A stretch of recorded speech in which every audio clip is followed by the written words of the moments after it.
Hi everyone, स्वागत है आप सभी का। आज के वीडियो में हम देखेंगे आखिरी 15 दिन, last 15 days fast track strategy CMA intermediate financial accounting में आपको कौन से टॉपिक्स कवर करने हैं, कौन से छोड़ के जाने हैं और 15 दिन के अंदर आपको एक्चुअली में करना क्या है, ये मैं आपको बताऊंगा आज के वीडियो में। तो दोस्तों, इस वीडियो में आपको देखने को मिलेगा कि 15 दिन के अंदर आपको कौन से टॉपिक्स करके जाने हैं, कौन से छोड़ के जाने हैं, इंपॉर्टेंट टॉपिक्स कौन से हैं और 50+ मार्क्स आप कैसे गेन कर सकते हो।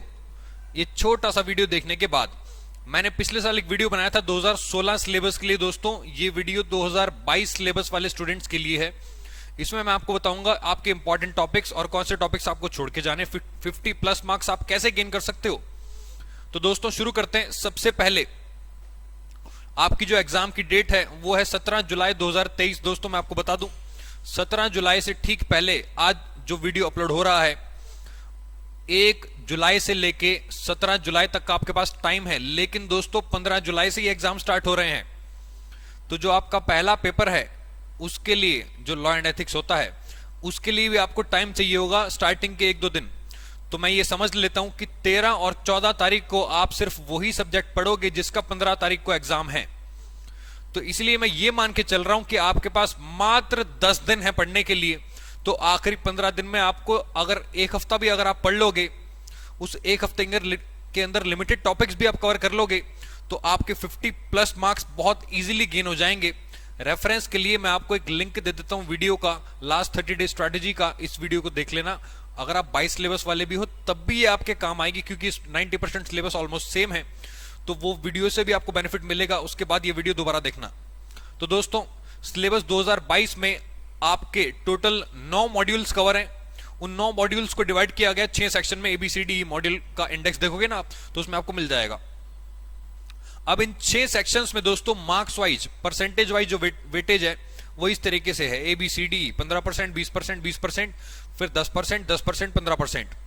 तो दोस्तों ये जो वेटेज दी गई है, इसमें सबसे पहले आपको जो टॉपिक कवर करना है वो है आपका सेक्शन E।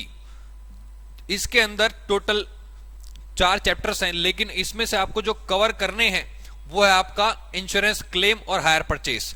मैं आपको पैरेटो प्रिंसिपल के बेसिस पे चैप्टर्स बता रहा हूं। सर पैरेटो प्रिंसिपल क्या होता है? 80-20, 20% पढ़ के जाओ, 80% मार्क्स कवर करो। तो कम से कम पढ़ के जाओगे तो ज्यादा मार्क्स गेन करते हुए आओगे। अगर ज्यादा पढ़ के जाओगे तो रोते हुए आओगे।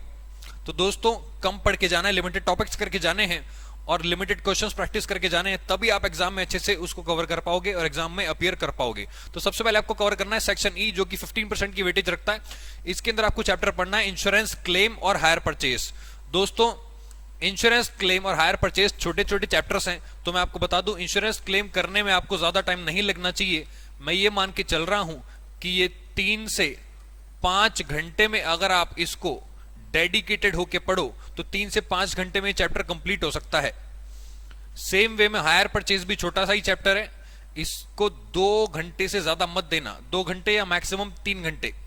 ये दोनों चैप्टर्स आपके 5 से लेके 6 घंटे में, 7 घंटे में कवर हो जाने चाहिए।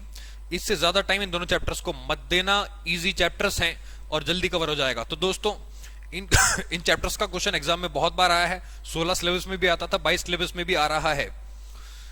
इसके अलावा आपको हर नाइट में, अगर आपने मेरा वो वाला वीडियो देख रखा 30 डेज फास्ट ट्रैक स्ट्रेटेजी वाला, मैंने आपको बताया था हर रात आखिरी के 10 दिन में MCQ प्रैक्टिस करने हैं। Sir MCQ? जी, MCQ प्रैक्टिस करने हैं आपको लास्ट 10 अटेम्प्ट के, लास्ट 10 अटेम्प्ट्स के। इसका मतलब जब आप चैप्टर पढ़ोगे, चैप्टर कंप्लीट करने के बाद आप MCQ खोल लो, स्कैनर उठा लो, स्कैनर में आपको लास्ट ईयर का MCQ मिलेगा। तो लास्ट ईयर में जो भी आपके पास्ट पेपर्स आए होंगे सजेस्टेड आंसर में आपको मिल जाएगा, वो आपको कवर करने हैं, सिर्फ MCQ। सर MCQ क्यों कवर करवा रहे हो? दोस्तों MCQ से ही मार्क्स गेन होते हैं। स्टार्टिंग के 20 नंबर में अगर आप 20 में से 15 ले आओ तो बस अब आपको 100 में से 25 मार्क्स लाने होते हैं। हो सर क्या बोल दिया आपने, बता रहा हूं यार। अगर आप 15 मार्क्स ले आए तो 40 लाने के लिए कितने चाहिए? सर हमें तो 50 मार्क्स चाहिए ना। तो चलो 35 लाने के लिए कितने चाहिए? मात्र 35 मार्क्स। दोस्तों पेपर बनता है 130 नंबर का, 130+ मार्क्स का।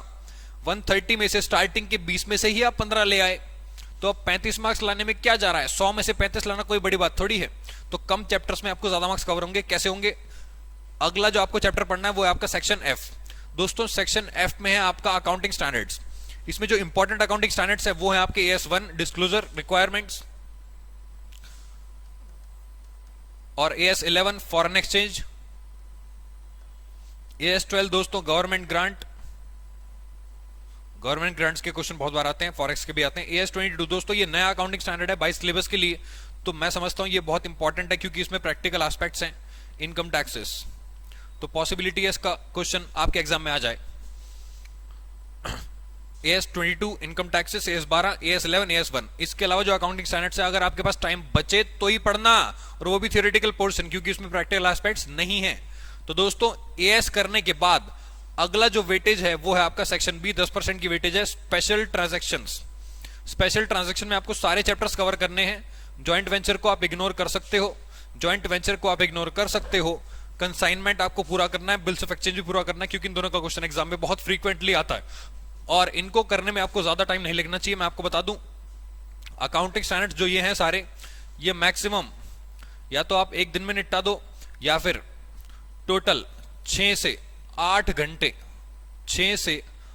घंटे के अंदर ही आपका कवर हो जाना चाहिए। और अगेन आपको फिर से क्या करना है इसके बाद, MCQ सजेस्टेड आंसर के। इसके बाद आप करोगे section B, bills of exchange consignment. दोस्तों कंसाइनमेंट को करने में आपको 3 से 4 घंटे लगने चाहिए, 3 से 4 घंटे, और बिल्स ऑफ एक्सचेंज भी आपका 2 से 3 घंटे में कवर हो जाना चाहिए। अगला चैप्टर जो आपको कवर करना है that is section A, fundamentals. Fundamentals दोस्तों बेसिक्स है अकाउंटिंग का, हिंदुस्तान की आधी जमात इसको छोड़ के जाती है, पता नहीं क्यों। इसमें से क्वेश्चन आता है डेप्रिसिएशन का, इसमें से क्वेश्चन आता है रेक्टिफिकेशन का, इसमें से क्वेश्चन आता है difference between capital items and revenue items. क्यों छोड़ के जाते हो 11वीं क्लास के क्वेश्चन? थोड़ा सा पढ़ के जाना पड़ेगा ना, तो इसको इग्नोर मत करो यार। फंडामेंटल्स को 15% की वेटेज है, इसमें आपको 4 चीजें कवर करके जानी है। एक तो accounting principles, capital and revenue items, rectification of errors और आपका डेप्रिसिएशन। ये 4 आइटम्स कर लो, फंडामेंटल्स कवर। इसके अलावा छोड़ देना फंडामेंटल्स में बाकी सारे टॉपिक्स। ये 4 टॉपिक्स आपको करके जाने हैं। इसके अलावा दोस्तों अगला जो टॉपिक है, यहां से आपके फुल फ्लेज क्वेश्चन स्टार्ट होते हैं।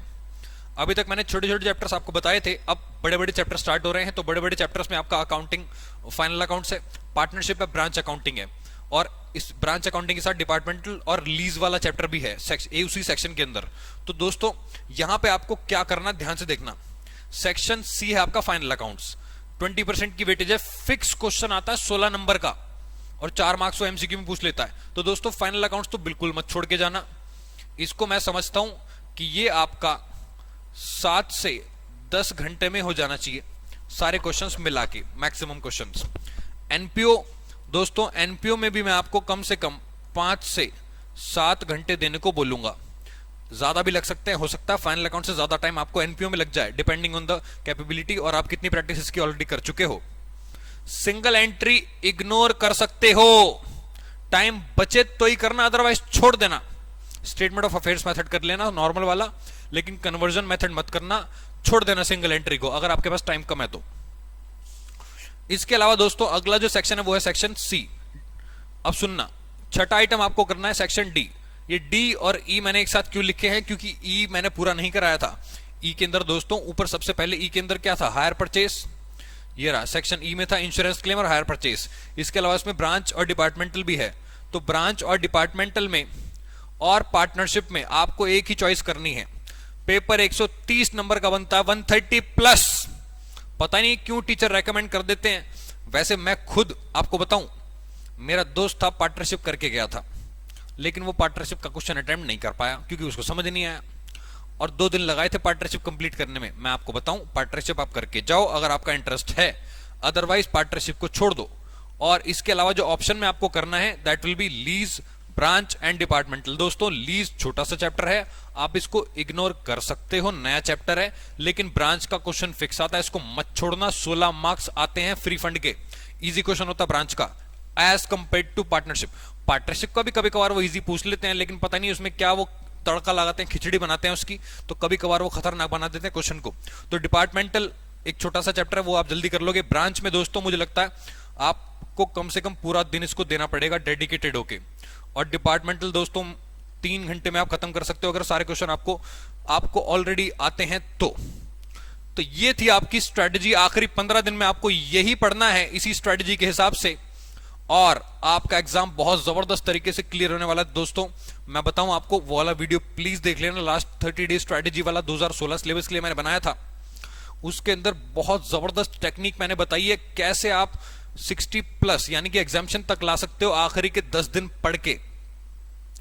ये वीडियो दोस्तों अगर आप चैनल पर नए हो तो प्लीज सब्सक्राइब कर लेना, और ऐसी और वीडियोस देखने के लिए चैनल को सब्सक्राइब, इंस्टाग्राम और एफबी में फॉलो भी कर लेना। तो दोस्तों मिलते हैं आपसे अगली वीडियो में। All the best for examination. Thank you very much. Take care and bye bye.